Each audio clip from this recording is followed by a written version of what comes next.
keep it that way. Now you got to go out and get everyone you know to vote to re-elect your governor. It's wonderful to be back, as Senator Bradley said, to ever do that in just one term in office. And so we've been to all corners of the state, and we've basically been standing up and carrying the torch of freedom. And we're really, really excited about the results that we've been able to generate. And we're very excited about Tuesday's election because, you know, I've spent 4 years fighting for you, and now you guys get one day to come out and fight for me. So thank you so much.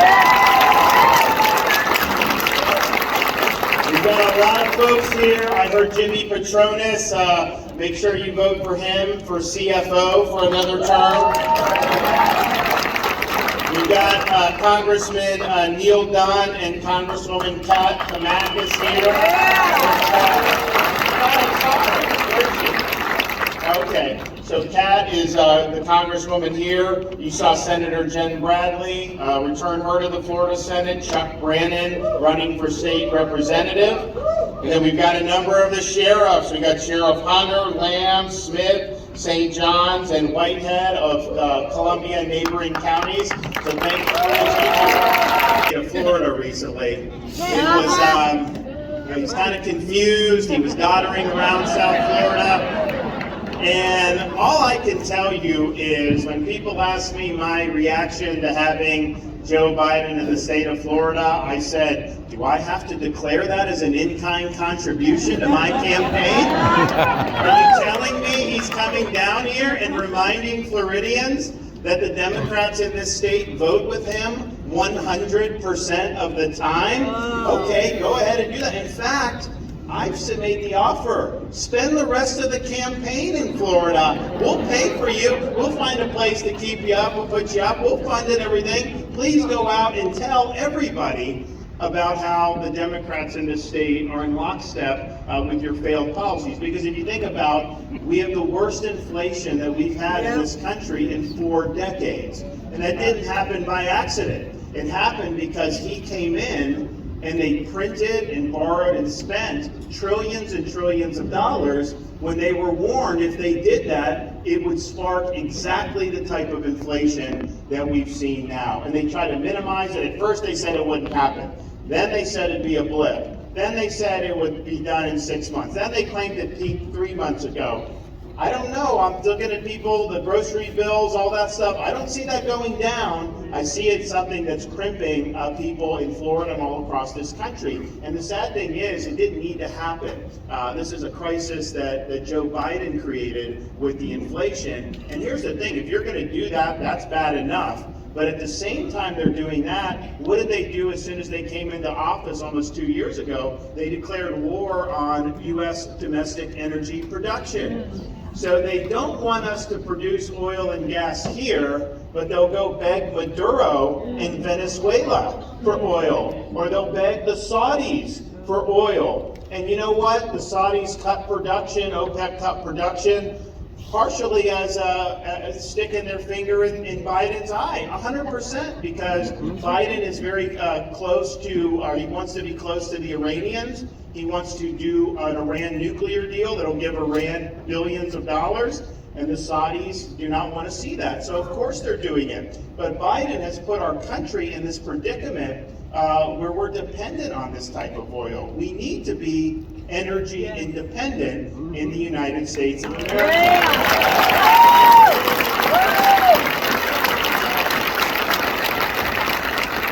So you're cranking the printing presses at the same time you're reducing production here at home. That is not a good formula for success, and the results have been obviously very bad. And then they say, well, we're going to Inflation Reduction Act. It doesn't actually do anything about inflation. It taxes energy, which is not what you want when you have less supply, and it creates 87,000 new IRS agents. And I'm just thinking to myself, like, what are those IRS agents going to be doing? I can tell you what they're not going to be doing. They're not going to be going after limousine liberals in Hollywood and Manhattan. That is not what those IRS agents are going to do. IRS agents are going to go after people like you. They're going to go after people who don't have a fleet of accountants or a fleet of lawyers, and they're going to use the power of government to crush small businesses, to crush sole proprietors, to crush a handyman who may be doing work around a given community. And I just think that any member of Congress that voted for those 87,000 IRS agents should be required to be audited by the IRS.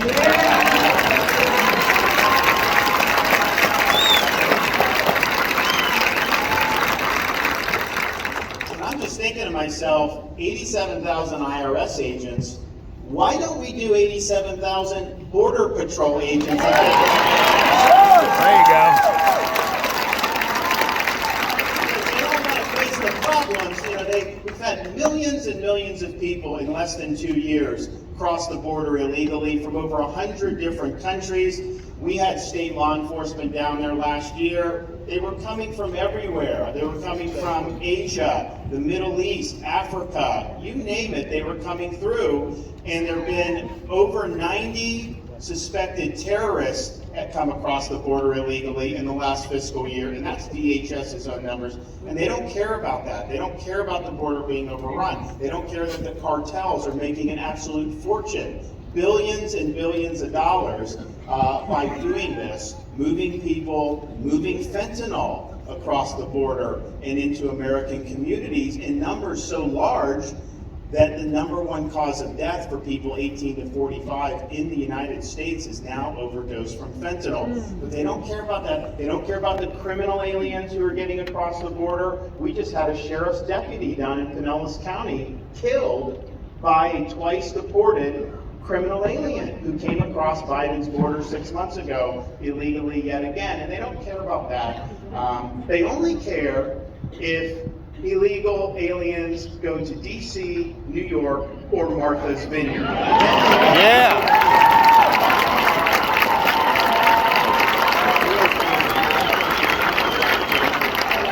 I think we should just have a border wall, have remain in Mexico, have good policies so we don't have to deal with this. But if he's going to let in millions of people like this, they need to go to sanctuary jurisdictions. We're not a sanctuary state in Florida. I've got enough coming from blue states that I got to deal with.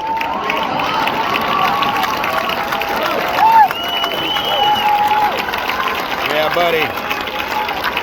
It should be a sanctuary. But Martha's Vineyard, they advertised as being a sanctuary jurisdiction. They had a social services office. Everybody's welcome, come here, refugees, all this other stuff. And you have these border towns in Texas, they have hundreds in a day, maybe thousands of people. These are communities that are being overrun. Drugs aside, put the criminality aside, just massive numbers of people. You just can't handle that. And so they're just expected to kind of, just grin and bear it. So you go to a very wealthy sanctuary jurisdiction that had massive amounts of hotel rooms, Airbnb, all this stuff. 50 show up, they declare a state of emergency, and they deported them off that island the next day.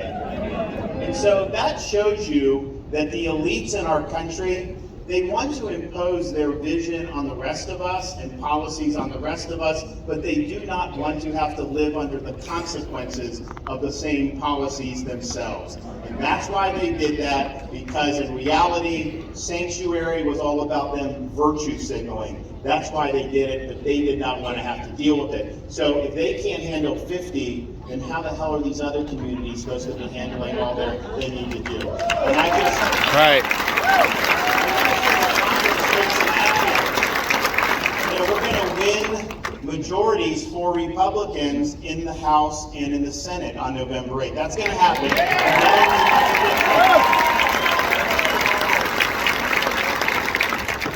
And that's good, and that obviously will allow you to stop a lot of what Biden has done through legislature. But they need to be very assertive with their authority, and I think they need to hold Biden's feet to the fire on this border. They need to use the tools that they have. They have spending power, they have other powers, because we're sick of this just happening. And so he is somebody that doesn't have a firm hand on the tiller here, and they need to be able to hold him accountable. So we're going to be waiting and watching, but I really, really would like to see action, because what has happened down at that border is an embarrassment to our country, that we can't even keep control of our own territory. So you have Biden doing, all this stuff. They do Inflation Reduction Act, and I just think to myself, the Inflation Reduction Act, it's an insult to everybody here, because they think you're so stupid that if they name it Inflation Reduction Act, you're going to actually believe that. So they're insulting our intelligence. And you look at people that were involved in passing this, like Nancy Pelosi, and I'm thinking to myself, how long has she been in Congress, in government? And it's a great advertisement for the fact that we need term limits for members of Yes.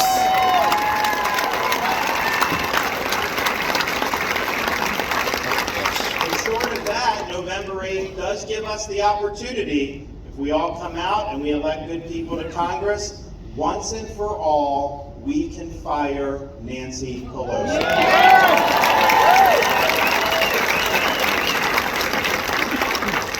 You look at the inflation, you look at supply chain, a lot of these other stuff. Part of the reason this has happened is because of how different governments responded to COVID. They locked down, they did really dumb fiscal policies. Biden wanted mandates and all this other stuff. And Florida, we had to fight back against all of that. And the media was attacking me all the time.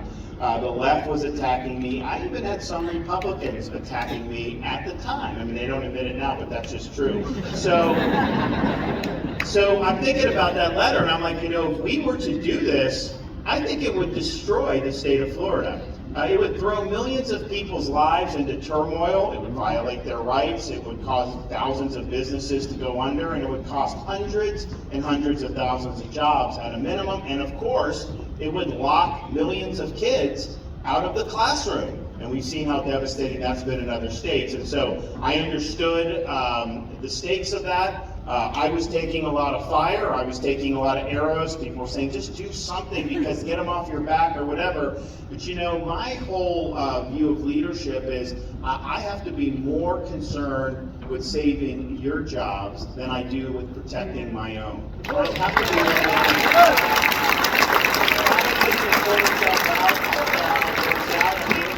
but if it ends up where it doesn't work out for me politically, the fact that you did the right thing and you stood up for people when it matters, that's what your leadership is. So I took the letter.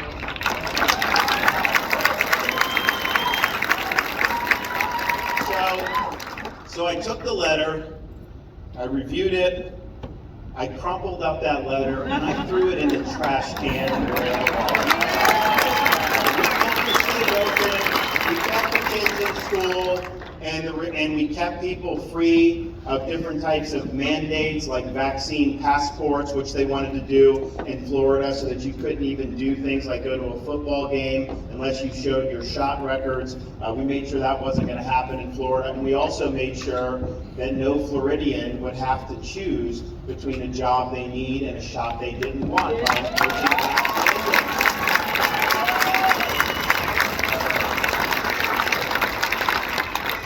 They wanted to, just think about how, and they want to walk away from this. How cruel is it? You had nurses, cops, firefighters, EMT, all these people were on the front lines when COVID first started, and really the whole time, helping testing people, helping with different monoclonal antibodies. We did the monoclonal sites, and that helped a lot of people. So they're doing all this stuff, and they can't do that job from Zoom. They can't be in their pajamas working from home. They had to be out on the job. So they do that, and people said, these are our heroes, right? And then, the next year, they wanted to fire cops, firefighters lose their jobs, nurses lose their jobs, because they did not want to take a COVID shot. And by the way, many of these people had already had COVID and recovered from COVID. They didn't want you to believe that that does give you protection, like having a recovery from infections typically do. But a lot of these people had already had it. So they didn't want to do that. But if Biden had his way, if some of the local governments had had their way, like Alachua County, if some others had had their way, we would have had thousands and thousands of Floridians that would have lost their job or had to been forced to, take a shot that they didn't want to, just so that they could put food on the table. And so we put a stop to that very quickly in Florida. We stood up for people's rights.